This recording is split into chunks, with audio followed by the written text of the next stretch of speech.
So anyway, just sort of a quick presentation to sort of frame this, dealing with success, opportunity, and risk.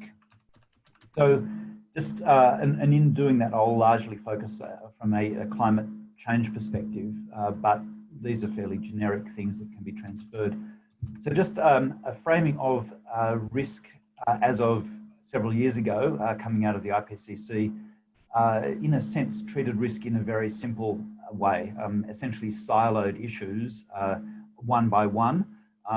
But nevertheless, it still did sort of take a very sort of social hazard perspective on this, and was framing risk fundamentally as a combination of hazard, obviously in this case very climate change oriented, and interacting with vulnerability and exposure. And I know that other speakers will be talking about vulnerability exposure after me, so I won't focus in particularly on those. But looking at the definitions I've got on the right-hand side of this, it talks about hazard, a situation that poses a threat, so it's a very generic sort of view. Exposure is presence in a place or a situation which generates potential for adverse effects, and vulnerability, which is the propensity to be adversely affected. Now, one of the really important things in this diagram is that essentially it puts responses, adaptation in this case, and mitigation, out to one side. So it really isolates those responses from the fundamental ideas and assessment of risk. And I think that's a real issue. And more recently, in the IPCC 1.5 degrees report, which was published about this time 2 years ago, is that the IPCC risk definition got a significant makeover. The fundamental element of that definition is at the top, which is the potential for adverse consequences, etc. But underneath it, it included the sort of physical impacts aspect, which was previously included in the IPCC, but started to actually deliberately and explicitly include the responses. So the impacts is risk from dynamic interaction. So it's starting to recognize there's dynamic interactions between the different components of risk. And in terms of responses, it's recognizing that risks can arise from both adaptation and mitigation, in terms of potentially those responses not achieving their objectives, or from potential trade-offs with or negative side effects on other societal objectives, such as those in the Sustainable Development Goals. And then it goes on to say, risks arise from uncertainty, implementation, effectiveness, or outcomes of various responses of different types. So that's one sort of framing, but we're getting other framings of risk. For example, the Task Force for Climate-Related Financial Disclosure. And in that case, they frame this as a combination of physical risk, which is those subcomponents there, and then there's risks associated with transitions. They're particularly interested in transitions towards a lower emissions future in this particular case. But also risks associated with liability. So that's compensation from doing or not doing various things. And also there's reputational, political, and technological risks.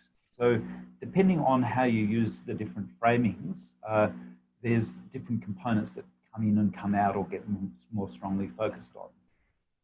So at a minimum, that sort of three sort of petaled diagram that I showed up first needs to have an extra petal on it. So we need to have a response element there, which might be adaptation or emission reduction responses.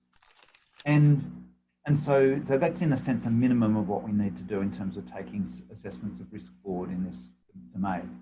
But what we've also understood over the last few years particularly is that single hazard assessments of particularly of climate risk may significantly underestimate the risks that we face both now and in the future. So, and there's also a increasing recognition of the fact that the drivers of risk interact, and I'll give you some examples of this later, as do the predisposing conditions, such as exposure and vulnerability, as do the variety of responses. And those interactions can either create new risks or they can amplify existing ones. And again, I'll talk a bit more about this later. So if we're thinking about a diagram like this, what this actually needs to have is a whole series of arrows, both between the sort of petals of the diagram and also within the petals of the diagram, because these are not fixed things, they're dynamic and interactive. And so that we start to think about a much more complex risk assessment. Now, there's various categories of complex risk, and the literature on this is booming at the moment. So there's a whole stack of papers coming out this year and in the last couple of years. But sort of putting that together, just some fairly basic definitions of compound risk, of cascading risk, and also of aggregate risk, which I think is important here. So compound risk is risks that arise from the interaction of hazards. It may be from a single extreme event or multiple coincident events. So there's things that happen from the same sort of driver, but they different factors which all happen at the same time, or sometimes sequential events. So where you have multiple events happening one on the other, but driven by a common driver. Cascading risk is in essence a subset of a compound risk, but it's one where we have a distinctive cause and effect, where one event triggers other events. And I'll give you examples of this as well, but in a minute. But these sort of triggering and consequences, so triggers and responses, can be unidirectional, so they flow one way, or they may actually be interactive with feedbacks. And they're often associated with vulnerability aspects of this, such as critical infrastructure. And so both of these, in a sense, are functions of similar sorts of drivers. Whereas when we come to aggregate risk, is that what we're dealing with is risks which are essentially orthogonal to each other. So they're independent of each other, but they interact to increase emergent risk in our various systems. And so this is where we're starting to think about independent determinants of risk. So if you put that in a figure rather than in text, is that compound risk is where you've got two risks and they're sort of interacting with each other. Cascading risk is where you have one risk which feeds into another, which feeds into another. And aggregate risk is where you have one risk adding to another. And so that just gives you a bit of a visual idea of what we're trying to describe here. But even then, there's actually more complexity, both in the definitional sense and in the operational sense of risk. So, for example, there's other typologies of risk which are emerging. So one of them is from Geisler et al. This year, which had compound risk categorized into preconditioned risk, where you have things such as high levels of soil moisture precondition a system to flooding when a high rainfall event occurs. There's multivariate risk, temporally compounding risk, and spatially compounding risk. So temporally compounding risk is closely linked to cascading risk. And so that's just another way of slicing up the pie, the definitional pie in a way. We've also got complexity that arises from, amongst other things, sectoral interactions. So where one sector interacts with a different sector, where we've got temporal separation. So where there's these events can actually store up risk for future events. Spatial separation, where events can impact on places quite physically distant from each other. And there are also multiple responses where those responses interact and actually generate new risk profiles.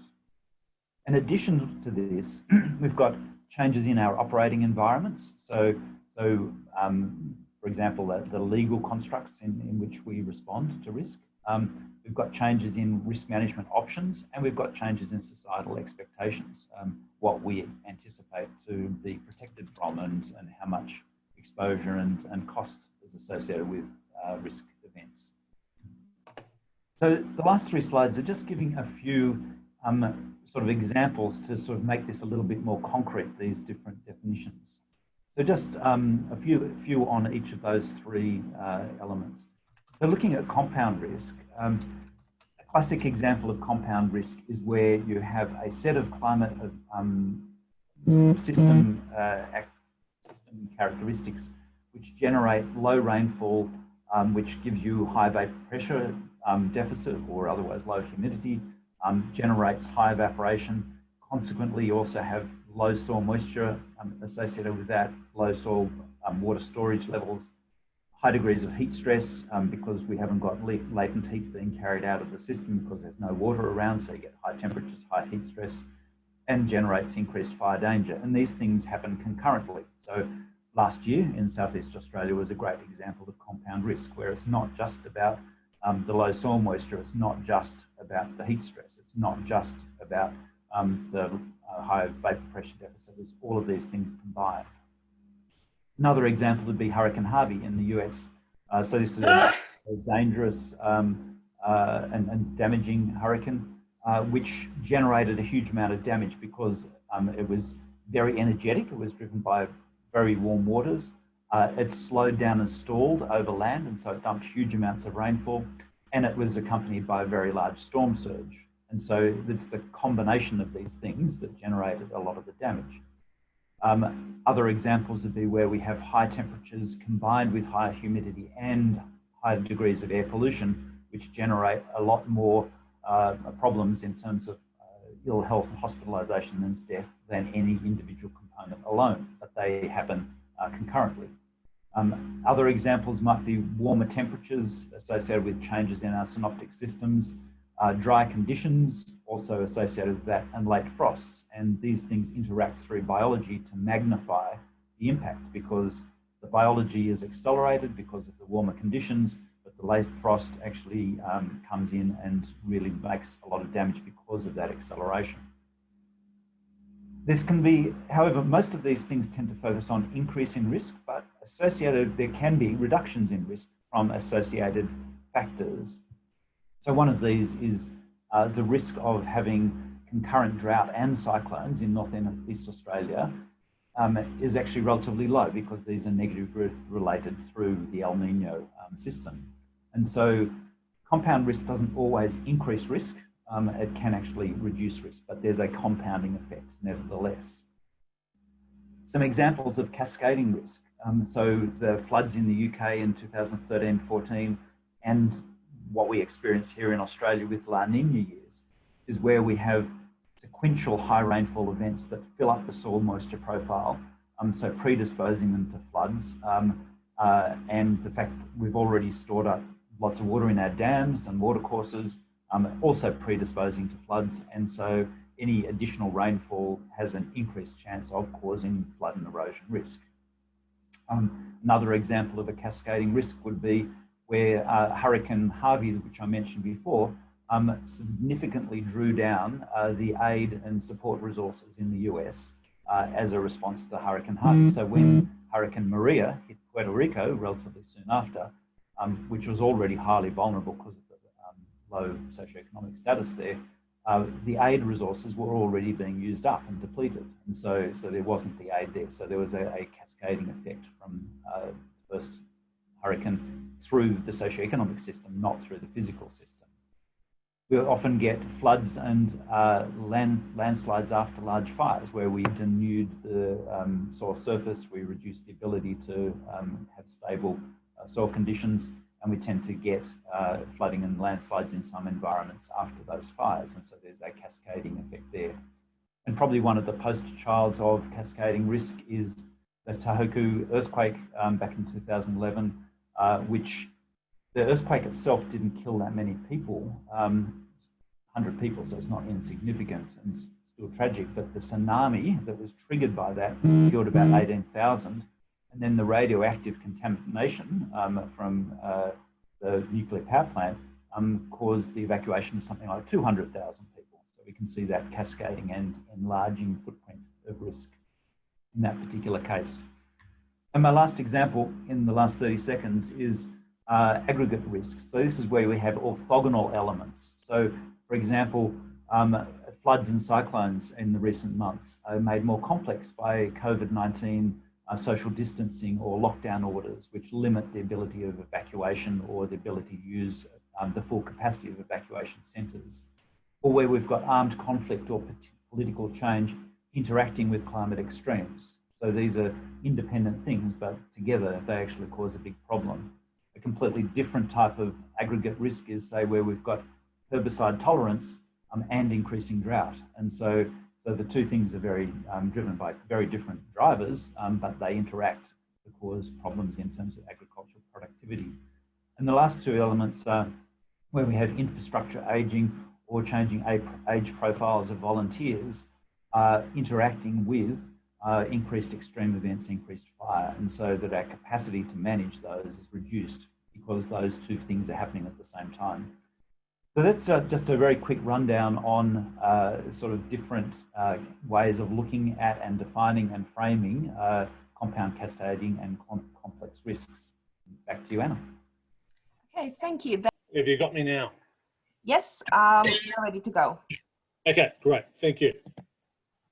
So I just want to talk to everybody today about some research that we've conducted with the Bushfire Natural Hazards Cooperative Research Centre at Macquarie University on compound disasters in Australia. Just to acknowledge my co-authors there as well from Risk Frontiers and Macquarie University also. A really great introduction there by Mark. In fact, he's covered a bit of the definitional part of my presentation, which is great. So everybody's already au fait with compound disasters. I just want to start off with a definition which really starts to frame our research. So, you know, one of the things that we've done, and you'll see, is we've used disaster loss databases to look at the frequency of compound disasters in Australia.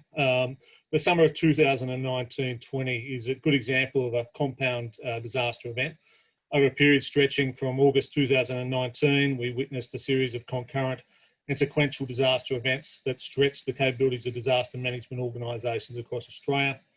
Specifically, we saw bushfires, cyclones in northern Australia, severe heatwave conditions, hailstorms, particularly in Melbourne, Canberra and southeast Queensland, and then flooding in Western Sydney and the south coast as we moved into February. And, you know, we also saw the interactions between those hazards in the sense of, you know, places like Lake Conjola on the New South Wales coast, where we have both fires and then floods in quick succession. We experienced two disaster losses with losses greater than $1 billion, and very close last time looked at the ICA stats of having a third $1 billion loss out of the last season. Flooding and heavy rain has also certainly exacerbated water quality issues and issues associated with the burnt vegetation and erosion. And certainly this has all happened, as Mark was saying, whilst Australia was gripped by extreme drought. On top of this, we had the global coronavirus pandemic, which caused significant losses to our economy and posed significant public health issues, which impacted the recovery of those communities that had been impacted by the bushfires and other hazards. Compound disasters impacting different locations resulted in coordination challenges and resource depletion. When they strike the same location, they can slow recovery, exacerbate impacts due to already weakened support systems, and increase the vulnerability to future disasters. For example, we can see this from events in 2011. We've got the townships of Creswick and Charlton that experienced flooding 3 times in the space of 5 months in 2010-11, inhibiting recovery efforts and escalating costs associated with the disasters. The smaller floods that were followed by larger, more destructive events were said by some community members to have contributed to community apathy, and in other instances, however, early events might also have improved the resilience of the community by enabling temporary flood mitigation measures to have been constructed. So if we look briefly here at the definitions of compound disaster, I basically think Mark's done a great job of providing those definitions. So I won't go too much further than where Mark went, but essentially our work that I'm going to describe and talk to you about is based upon definition 1 there, which talks that compound disasters are two or more extreme events occurring simultaneously or successively, combinations of extreme events with underlying conditions that amplify the impacts of the events, or combination of the events that are not themselves extremes but lead to an extreme event or impact when combined. So, as I said, the work that we've done is really focused on doing a historical analysis of compound disasters within Australia. These were our 3 research questions. So, how often do compound disasters occur in Australia? What are examples of significant compound disasters in Australia's history? and what are their typical characteristics. And today I'll especially focus on the first two. So as I mentioned, we used a variety of data sets in terms of loss data sets to be able to derive our analysis from. So fatality data was sourced from Risk Frontiers Natural Hazards database, which we refer to as PERILAWS, from 1900 to basically the 2019-20 disaster season. And the financial data that we derive in terms of insurance losses, we derive that from the Insurance Council of Australia natural disaster event list. So the PERILAWS database contains information on natural peril events that have caused either fatalities or damage to property, and is considered complete from 1900 almost up to the present day. Perils included in that database include floods, bushfires, tsunamis, earthquakes, heat waves, landslides, gusts, hail, rain, tornadoes, tropical cyclones, and overall there's more than 15,000 records in that database. The IIASA disaster list is a database of Australian insurance sector losses. It starts in January 1966, and the database covers Australia and is multi-peril in its scope, again including hazards such as bushfire, flood, severe storms, including hailstorms and tropical cyclones also. Why we chose to use two different data sets primarily was about making sure that we were able to capture as many extreme events as we could. If we just, for example, use the fatality data for this analysis, we would have missed out on events such as hailstorms, which historically do not take a large amount of human life, but they do take, obviously large amounts of damage in terms of insured loss. In terms of both the data sets, we conducted normalization of those. So the data sets have been normalized to the 2017 year to ensure that we're measuring like with like in that sense across the various different societal conditions that have occurred across the period of our analysis. So in terms of when we're looking at our methods, we compiled and cleansed a list of all disasters in Australia using the PERILAWS database and the IIASA disaster list, primarily going back to 1900 with the PERILAWS data, normalised the deaths and losses, as I just said. We aggregated those events that were causally linked, which required some degree of expert judgment in that space. We also then applied various impact, death/loss thresholds to form a smaller list of only large events. We were very conscious of event reporting bias, and also obviously that the definitions of compound disasters are referring to extremes rather than just simply routine disaster events. We grouped together large events using various temporal thresholds to form compound disasters, and in the end we chose a 3-month temporal threshold, and with a spatial threshold being of the Australian continent. We performed analysis to measure the frequency of the compound disasters for all the threshold combinations, and I'll outline those to you in a moment. Hi, Andrew. Yep. Go on. Yeah, mate, we can't see your, it looks like it's stuck on the definition slide. Sorry, here we go. Thanks, man.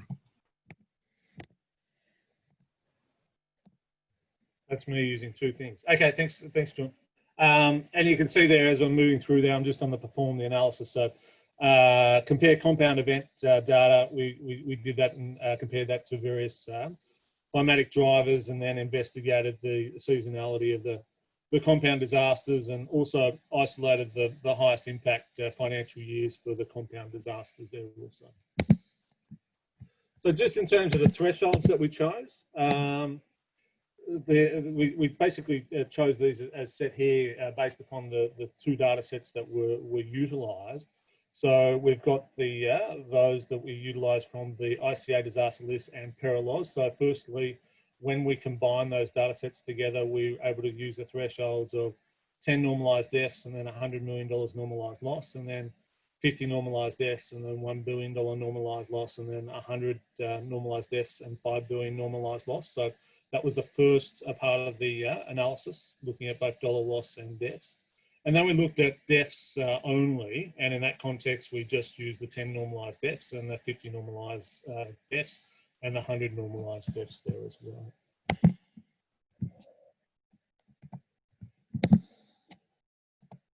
So just looking at the time schemes here, if we have a look at the compound event sequence here, I just want to illustrate this for you. So when we're looking at the temporal sequence, if the event A occurred within less than 3 months of event X, well, we'd see that as a compound event sequence there, as well as if event B occurred within a 3-month period of event A. If event C, for example, then occurs within a greater period of 3 months than event B, we classify that that sequence has concluded, and that C then forms another sequence, and in this case, it's on its own. So just some limitations in terms of the analysis that we perform, just to acknowledge. So Parallos only records the start date, not the duration of events. So some judgment about the ongoing nature of the event is necessary. ICA data disaster list aggregates events. Parallos does not. There's also the normalization assumptions that go into the various data. As I said, there's some judgment required in regards to the aggregation of those events that are causally linked. There is potential biases embedded in disaster lists, especially the reporting bias, but we've tried to overcome those with the extreme level thresholds. And also that death and financial loss are certainly not the only ways to measure impacts from disaster events. So let's get in and show some of the results that are the most interesting.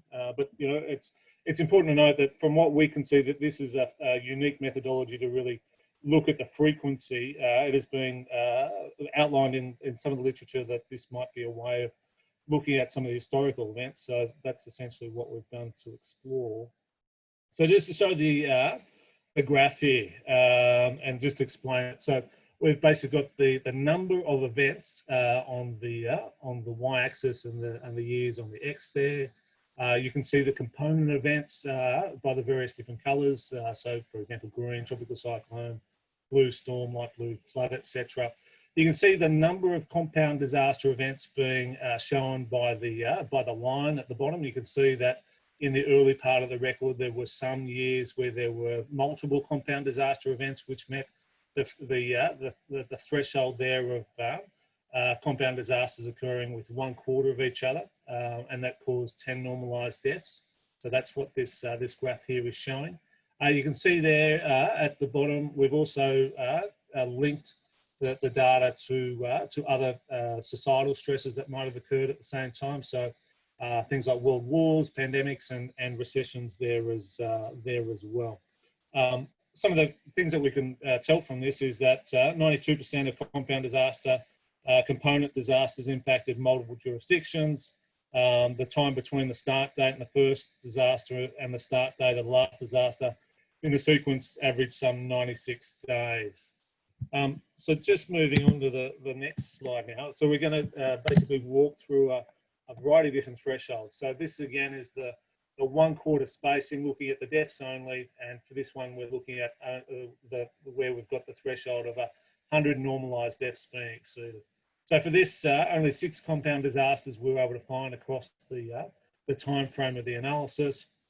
You can see there that there was a higher frequency of compound disasters looking at deaths alone in the early part of the record before the Second World War, and then not many after, with the 2009 Black Saturday bushfires and heat waves being the sole observation after that period. This, though, is not a surprise to us, because when we actually look at deaths from natural hazards over time, we see a very similar story being told. So these graphs show the number of deaths in Australia from natural hazards derived from peril logs, both looking at it from a raw basis then a normalised basis. And we could see there, obviously from a normalised basis, there's a downward trend. I just move quickly through now looking at the next threshold which we tested. So again, the number of compound disasters occurring within 3 months of each other, but this time that have caused 10 normalised deaths and or $100 million normalised loss.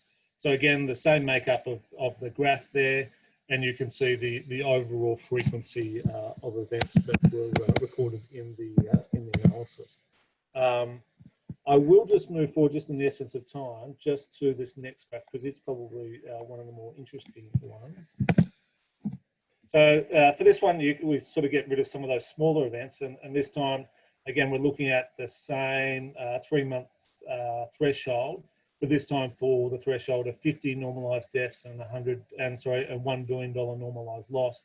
So we've got 8 compound disaster events that we can see here over this period of time, and you can see certainly when we look at 2020, the compound disaster sequence of last season. Then we've got in the year before there, the Sydney hailstorm, the Townsville floods, and you can see the period of the frequency before that there also. When we move to the next slide here, when we go up to 100 normalised deaths and $5 billion normalised loss, we really only just see that one event there, which is the 2009 heat wave and bushfire event. So just very quickly finishing off here, when we derive the biggest compound disasters in terms of insured losses, these are the seasonal events that come out the highest. So 1966-67 comes out as the biggest, then 1989-90, 1998-99, then 1974-75, and 2010-11. If we were to include the last summer, it's starting to sort of enter into that sort of same period, sort of around number 5 on this list, if we were to include. So I'm going to leave it there, just in the essence of time, and hand back to Anna. You might need to unmute. Can you hear me okay? Yes, all good. Good. Okay, thank you. All right, thank you all, and thank you, Anna, for inviting me here today. I'm in Canberra on Ngunnawal land, and thanks to Mark and Andrew, you've set things up really beautifully for what I'm going to talk about now. I'm presenting work that it's been the result of a team effort, and 2 projects in particular as the source of most of the material I'll present to you today. Most recently, we completed work for the Queensland Reconstruction Authority, or QRA, which was focused on supporting cross-agency coordination in implementing their Resilient Queensland strategy for disaster resilience. And this work built on earlier work we'd completed with Emergency Management Australia and the National Resilience Task Force. And this explored what makes Australia vulnerable to catastrophic natural hazards. This project was called the Australian Vulnerability Profile, and I'll be referring to it as the AVP for short. Now, what I can tell you about in 15 minutes is only a glimpse into the substantial body of work that was made possible by EMA, the National Resilience Task Force, QRA, and a lot of really constructive and helpful contributions from Commonwealth and state agencies, as well as stakeholders from many sectors, all of whom have extensive experience with what happens when we're hit with catastrophic events. We also loved working with ThinkPlace. Their design skills were vital when exploring the vulnerability and resilience, with our project partners, and they created the artworks that bring these narratives to life. In CSIRO, both of these projects were led by Deborah O'Connell, and she will be speaking at the equivalent DRSI event at this same time next week. Now, when we started working with QRA, one of the first things they showed us was what they call their lasagna diagram, which is helpful for conveying the kinds of stresses they're working with and what it means for disaster risk reduction. And you'll see parallels with what Mark and Andrew were talking about earlier. It's called a lasagna diagram because these layers that build on top of one another. On the horizontal axis, we have time. The vertical axis is the level of stress. The bottom orange layer represents the slow-acting chronic stresses that are increasing slowly over time. This is caused by demographic trends such as growing and aging population, health trends such as rising obesity and diabetes, and environmental trends such as land degradation, biodiversity loss. The blue layer represents periodic stresses such as droughts. The green layer represents acute events such as cyclones, floods, and bushfires. And as we've heard, that these themselves can be compound events in their own right. The pink layer here is labelled as compound stresses, and it is really intended to represent the interacting and cascading consequences of those compound events. They don't just add together linearly, again, as we've heard from earlier speakers. So it's this picture of aggregate and compounding risks. With all these layers growing over time, it's increasing the likelihood that our capacity to cope will be exceeded. And in this diagram, that's represented in these areas where the stresses break through this ground level, which is our capacity to cope. Mark Crosweller was the head of the National Resilience Task Force when we were working on the AVP project, and he often reminded us that hazards only lead to disaster if they intersect with an exposed and vulnerable society and when the consequence exceeds people's capacity to cope. And that's this picture here, and that's the context we're working with. And the specific question in our AVP work was, what makes Australia vulnerable to disaster when severe to catastrophic events impact on what people and society value? So of course, many things make us vulnerable, again, as we've heard from earlier speakers. So my focus on this talk is just on a couple of high-level findings from our work. For a start, we focused deliberately on systemic vulnerability, recognising that threats, failures and disruptions can interact in ways that put the whole system at risk. And the speaker after me, John Handmer, will speak more on systemic risk. We set about addressing these questions in many ways, but one was to host 3 Deconstructing disaster workshops. And these involved around 250 people from across Australia. Participants came from a range of sectors, including emergency management, health, social services, utility providers, policymakers, insurers, and so on. We set up a bit of a journey for the workshop participants. We got them thinking about the systems we rely upon and how they would like things to be, what would living successfully with natural hazards look like, before then engaging them with some catastrophic scenarios. So colleagues from the Bureau of Meteorology and Geoscience Australia took workshop participants through a catastrophic scenario that combined either an earthquake or a tsunami with an extreme weather event such as the cyclone or heat wave. And these are based on real events experienced in Australia's history, with weather events intensified consistent with climate change projections, plus the effect of these aggregating and compounding effects of the colliding events. We had a really ambitious aim to listen to all these experienced people and then step back and assess what generalities can we infer about our vulnerability to catastrophic events. And then we went on to explore narratives of change, but today I'm going to be focused on just the first steps of this journey. We put workshop participants to work creating qualitative system diagrams for all manner of societal systems such as health, insurance, supply chains, and so on. Over the course of our 3 workshops, we ended up with about 60 of these diagrams, and we used these to distill what we ended up calling typical system patterns. We were aiming for system descriptions that are generic enough to be applicable at different scales and locations and kinds of catastrophic events, while also being useful, pointing us not only to the ultimate causes of vulnerability, but also what we can do about it. We ended up distilling about 12 interdependent typical system patterns. 5 of them were about provisioning systems, provisioning of goods and services, and the remaining were system patterns that characterised behaviours, social capacities and social processes, things like governance and risk transfer and so on. So these system patterns generated a wealth of information on system attributes that make us vulnerable. We could see where system feedback loops reinforce vulnerabilities, or where there are single points of failure in long chains of dependencies. But we abstracted things even further in our quest for these ultimate causes. And one of the things we asked participants to do in constructing their diagrams was to ask the 5 whys. So, think about a really curious kid in the back seat of a car going on a long trip, never tiring of repeatedly asking, but why? And this is a way of getting curious about these ultimate underlying causes.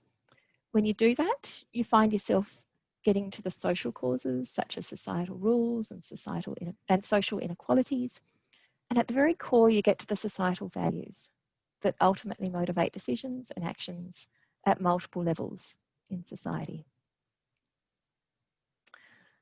So we conducted an analysis of the material that we collated over all these workshop sessions with the aim of more explicitly understanding the relationship between our values and vulnerability. As I mentioned earlier, as well as immersing participants in these catastrophic scenarios, we also had sessions for the participants to spell out in more detail their aspirations for how they'd really like things to be. What would it look like for us to be living successfully with natural hazards? And it meant we had these contrasting characterizations of how things are now, how we would like them to be, and what happens to our systems when these catastrophic events occur. And this provided rich data for unpicking the relevant values. You know, what are the things of value? Who values them? Is the current state desirable? And if not, whose values are being met in the current state? What enables or prevents people from securing benefits from the things they value? What are the impacts of disaster? And what newly emphasized things of value are revealed during or after a disaster? And a clear finding from the analysis is that in times of disaster, people come to value things differently. And this is by changing how they value familiar things or seeing value in things they'd not previously recognized. So this analysis provided a strong evidence base for something we all already intuitively know. We value things differently in stable times than in the face of disaster. So many of us took clean air in Canberra for granted until we had to live through weeks and weeks of dense smoke during the fires last summer. And all of a sudden, having clean air mattered to us, you know, so much more than our usual summer holiday priorities. So examples from our analysis included things like community connectedness, which underpins a community's capacity to self-organise and be temporarily self-sufficient, but which isn't invested in sufficiently during periods of stability. Another example is the need for multiple sources of critical services and supplies that provide backup capacity and alternative options in the face of disruption, rather than reliance on lean, just-in-time sort of supply chains. So the more we overlook or deprioritize those values that come to the fore, you know, primarily in times of disaster, the more vulnerable we are when these catastrophic events come along. So our analysis unpicked many of the tensions between what people value in times of stability versus what really matters to people in the face of disaster. And the diagram on this slide illustrates value tensions that were revealed in a simple way, but in our tech report, there's a more detailed set of tables and an analysis that unpacks everything in more detail. This diagram illustrates a set of 9 value tensions that differentiate those aspirational principles for living with hazards from the current behaviours and states of things of value. So the values on the left are favoured in times of stability and lead to decisions that do end up creating vulnerability, and the ones on the right confer resilience in the face of disaster, in very general terms. So stepping back a bit, we and our project partners are placing a more deliberate focus on the importance of narratives. And this reflects an awareness that the stories we tell, the conversations we hold, reflect our values and ultimately provide the rationale for our actions. So in both the AVP and the QRA work, the end point of our analysis was to provide generic evidence-based logic that underpins new narratives about disaster risk reduction. And as I mentioned earlier, we worked with ThinkPlace, who helped us come up with diagrams to illustrate the narratives coming out of our work. I'm about to show you a representation of our sort of whole of system narrative, but before doing so, I'd like to draw your attention to our cartoon representation of the critical system dependencies between environment, society, and economy. So it's inspired by a sculpture installation created by the artist Tonne Bjordum, and her sculpture consists of 3 hanging discs. The first is a forest representing nature. The second has an agricultural landscape and river on the upper surface and a city on the lower face representing society. And the third is a sphere of coins representing the economy. If the wires suspending each layer of the sculpture are cut, they all fall down.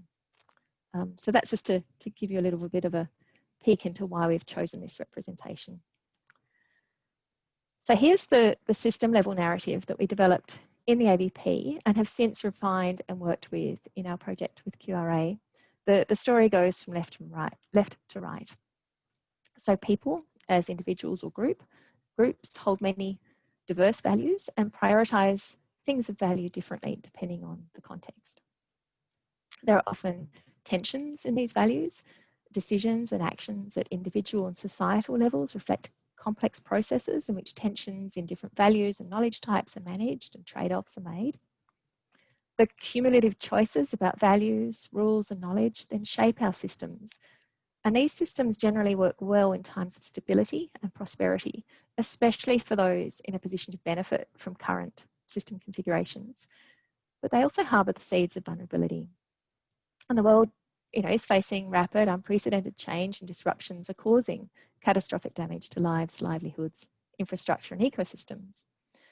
So during a disaster, we know that communities, business, and government agencies tend to work well, do the best they can with clear priorities such as the primacy of life.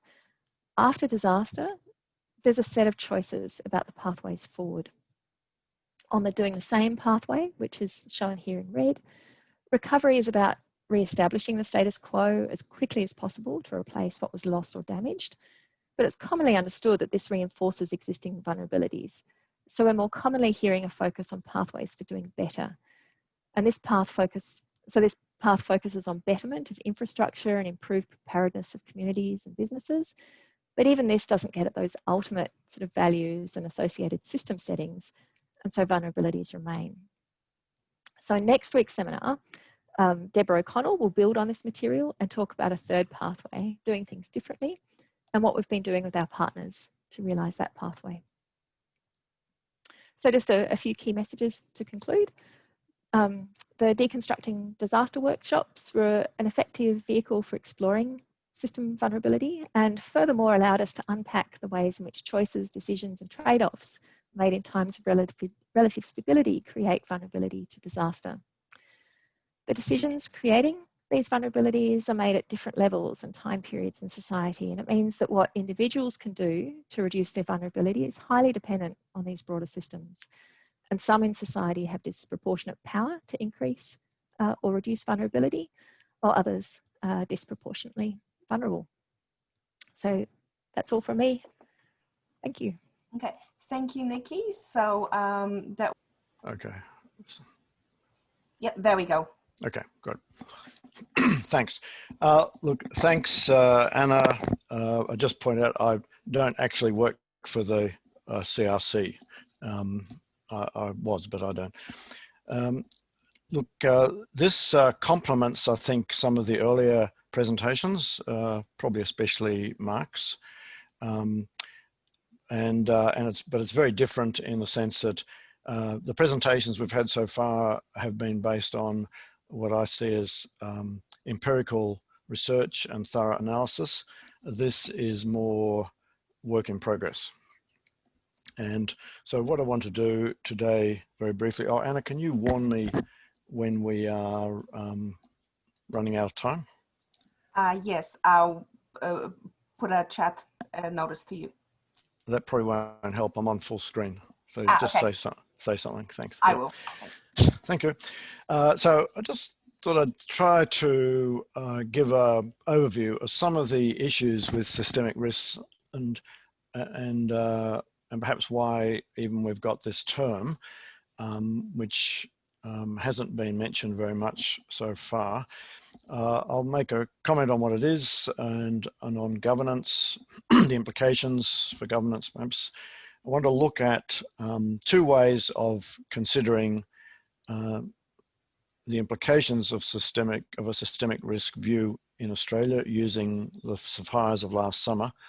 And then if Anna doesn't cut me off, make a comment on, well, what can be done. I think it's pretty optimistic to think we can do very much, but we try. So apologies for the quality of this slide, but essentially Systemic risk is that bundle of where the tape's all tied up in a mess of different regulations representing different interactions and intersections and so on of different regulations and procedures. And trying to get to grips with this. Now, you might say, well, we can probably untangle that, but then we have all the banks and other institutions and organizations in the background, and we're not really sure about how they're interacting with these procedures and regulations. And in a sense, that's our problem with systemic risk, is to and coming to grips with it. And it came largely from the financial sector, where the failure of one major institution causes the failure of a whole system or economy. I mean, it's not hard to understand when we look at the size of some banks that are, the largest Swiss bank approaches or is larger than the whole Swiss economy, for example, just as an example. And there's many such cases. So just to take a couple of points on this, systemic risk, chance of a breakdown of an entire system rather than the failure of individual parts. It's also seen as a risk that cascades, and we've heard about cascading risk through a system or systems. Again, how we define these things is up to us. In disaster risk reduction, the term systemic risk internationally anyway, among international organizations, has become pretty trendy. And you'll see in the slides that I often refer to the GAR, the Global Assessment Report. It's 2019 report. There's another one in process. It's every few years. In that 2019 report, they really spent a lot of time discussing and examining systemic risk, the implications of systemic risk for disaster risk management, but disaster risk very broadly cast. So considering not a local flood, more the collapse of, say, the major breadbasket, or the implications, how we could get a simultaneous failure of multiple breadbaskets. That's that sort of risk. So less, perhaps it might seem very rare, a low probability risk, but actually I think the conclusion was that it was actually not rare or not low probability. But so it's a shift in this, in the GAR and in the discussion that we see on systemic risk. It represents a shift from a focus on individual hazards or risks to a focus more on the interconnections and dependencies, not just across the risk and components, but as Mark very clearly pointed out, also including the solutions or the management that we use for those risks. Now, ideally, we'd get, again, an understanding of the entire system, but I think the system, the systemic risk often is emergent. It's contingent on a range of things that we may not necessarily understand beforehand or even afterwards. So gaining a full understanding of the risk is probably, it's a great idea, but I'm not sure whether we can. There are some what I regard as quite complicated definitions, which they're here, but I shan't go into them. The implications are seen as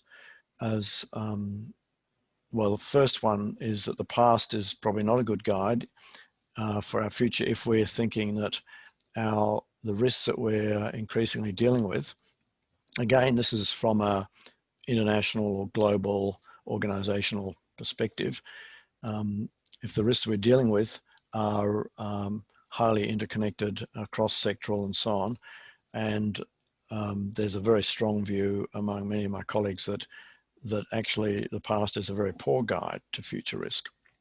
I realize we could argue about this, but it's the reason being that the number of people, what they're doing and where they are, the change in climate, and the dynamic connection in every part of our lives, not just internationally, but of course locally. Challenges traditional approaches to risk, which focus generally on the detail of a well-defined risk. I've spent a lot of time myself looking at flood risk, for example, and flood risk can seem quite complicated and hard to absolutely come to grips with, but actually it's very well defined and bounded compared to taking a systemic a view of risk. Supply chains tend to provide some great examples. And Mark mentioned Puerto Rico and Hurricane Maria. I'm going to use the same example, but to illustrate something different. There was a breakdown in electricity. There was a very long delays in restoration. As Mark pointed out, one of the reasons for this was that FEMA had depleted, it's actually emptied its supplies and so on, expertise within Puerto Rico to deal with other problems caused by Hurricane Harvey. We could say that's part of, that would be ideally part of our assessment of the risk. What was interesting was that the island has a number of major manufacturing plants, despite its very high levels of poverty, one of which people will be familiar with probably is the Bacardi plant, the largest spirit manufacturing plant in the world, but there's not much written about its problems. But medical manufacturing stopped, including a manufacturer that makes intravenous bags. There was almost at once a global shortage and a sixfold increase in the price of those bags. I've said worldwide shortage because that also affected the United States just as much. And yeah, so there are a lot of other issues around Hurricane Maria, which we could talk about, but that's the main point about the supply chain vulnerabilities. So coming to grips with all this might seem, well, we need to have appropriate governance. And there are principles and systems of good governance. There's no shortage of them. But there's also the group, which I guess many people will be familiar with, the International Risk Governance Council. And they have recently produced a report on governing systemic risk. And this is, if you like, their summary of how you might do it. I take this as a fairly complicated approach, but maybe one that's necessary. I mean, if we consider governance in a very general way, I think we could say that a traditional approach, no matter what the detail about being inclusive, transparent, accountable, and so on, is by sectors. Generally speaking, governance is considered and organized around sectors. And I've got a quote there from on disaster risk governance from my colleagues in GAR, a UN definition.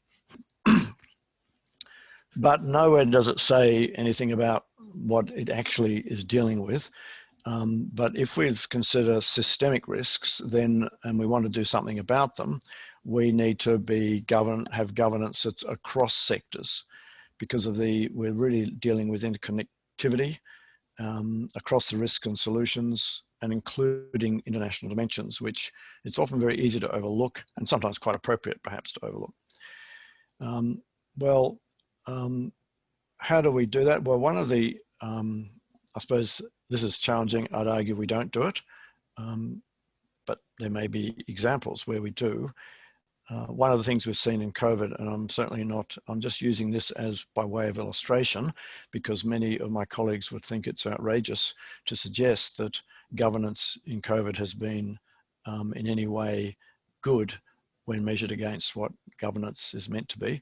But our political masters, for want of a better term, have, in theory at least, an overview over the whole of society. And so maybe at the moment that's the only group that does. Maybe that's a bit frightening, but because who else has a capacity to look across sectors, all sectors, and make decisions? Right. As the international group on risk governance says, we need a shift in our thinking and moving our attention from the properties of a system to the collective behavior and emergent properties. That sounds it's easy to say. I can't, as I said, it's when one starts to think, well, actually, how do we do this? It's not so straightforward. So what I want to do briefly is look, it will be brief, Anna, sorry, to look at implications of this in Australia, for Australia, taking the fires of last summer. We take the view, a lot of us, that that was the fires and the smoke and all the way that the results cascaded across Australian economic sectors, social society and so on, and ecology, as a pretty good example of a systemic risk or systemic problem. And as we know, there was a lot of people assessing the losses and a lot of inquiries. But as far as I can tell, and from a first pass reading, stand to be corrected, that there was little in the way of explicit mention of systemic problems in the inquiries, despite characterising that all inquiries, including ones that are done overseas actually, on the fires last season, despite characterising these as unprecedented with major cascading impacts across society, ecology and so on, recommendations essentially focused on fire and emergency sector, albeit with much to say about the structures of government and some reference to prevention and planning, which is outside the sector. And this is not a criticism, it reflects the mandates of the inquiries. But one criticism might be that, again, this is just a suggestion, that the organisations proposed in the Royal Commission could potentially reinforce the siloed approach that we have rather than move towards a more open across sector and across society approach. These sort of things do depend a lot on who's running them and how much flexibility and resources they feel they have. So the difficulty is that that the focus is on the traditional sector. They do not have the mandate or expertise to deal with these elements of or to do with systemic risk, although they are generally very aware of it. In this way, the problem reflects what we've seen in governance, that the traditional governance is more focused on sectors, whereas we need one that's across sectors.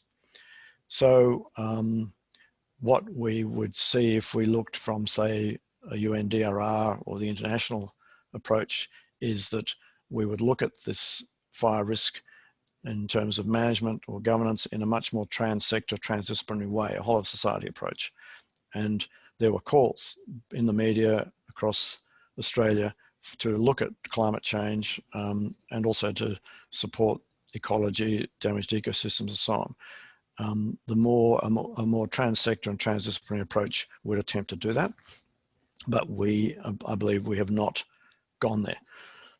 Internationally, again, this is increasingly seen as a combination or integration of the Sendai framework on disaster risk reduction, which is much broader in many ways than what we are practicing, the Paris Agreement on climate change and the Sustainable Development Goals, which address many of the points raised by Nicky in her talk. So finally, what can be done? Well, it's easy to say. We need to work across sectors and all the rest of it. Take a systemic approach to a systemic problem. And various people and commentators suggest appropriate governance structures that will somehow work across society and economy. I think we of course need to develop these, but they'll take time.